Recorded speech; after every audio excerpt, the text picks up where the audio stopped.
This week, federal healthcare cuts and affordability take center stage, and to look at how Regions Hospital is keeping people safe at the state fair.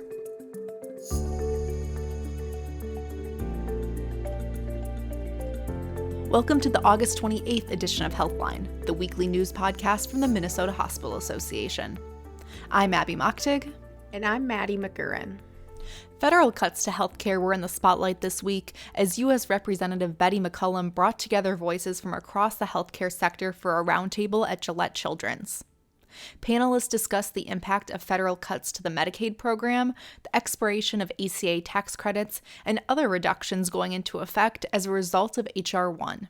McCollum pointed to the downstream impacts on hospitals, patient health, affordability, and the entire ecosystem.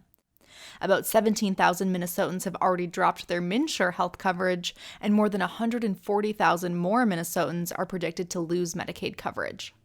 When you can't afford health care, like I said, it affects everything in your life. You know, preventative, it affects acute care, and then it affects how you afford to go to a hospital, or even when you go to the hospital. We want you to come to the hospital early when your doctor says that you can, but you don't go if you don't have insurance. You put it off.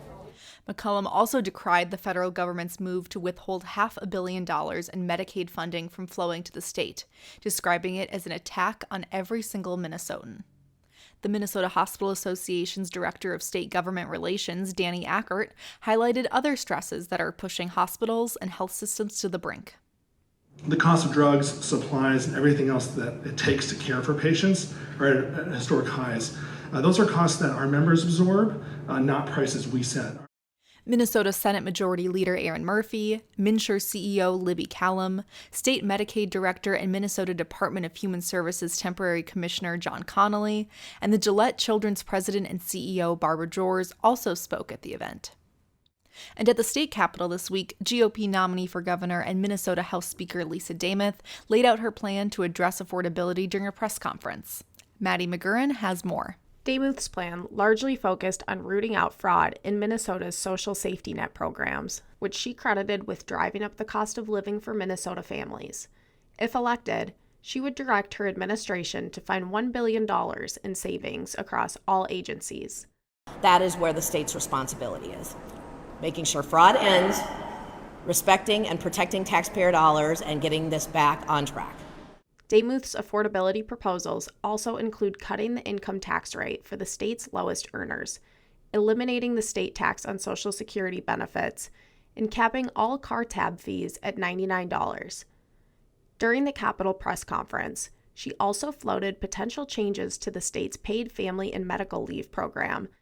We are not looking to repeal the paid leave program right now that is set to go, but what we want to do is put in guardrails so it can't be wasted, and we would like to put in some common sense things that we are hearing from businesses that would make it more workable.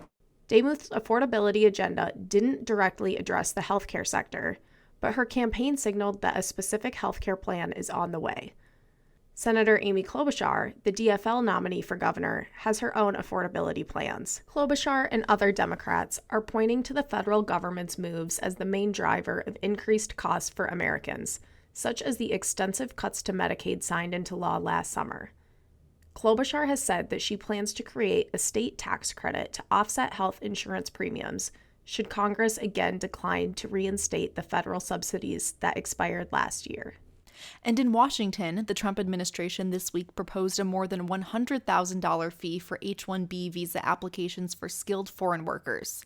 This is an updated version of a policy the president put forward last year that was ultimately blocked by a federal judge. Ellen Florek has the details. There are a few key differences between the two versions. Rather than imposing the fee through a presidential proclamation, the Department of Homeland Security is now invoking its rulemaking and fee-setting authority, characterizing the payment as a cost recovery for administering the immigration system. The fee would still have far-reaching implications for businesses that rely on the H-1B program to fill jobs. However, new H-1B hires by hospitals, universities, and research-based institutions could be spared under the new proposed rule if they are cap exempt.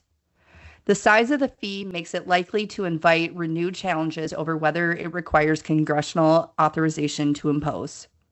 And finally, the Emergency Medical Services team at Regions Hospital is marking its 18th year as the official first aid provider of the Minnesota State Fair. A staff of emergency medicine clinicians are operating 2 aid stations and will have other first responders spread throughout the fairgrounds.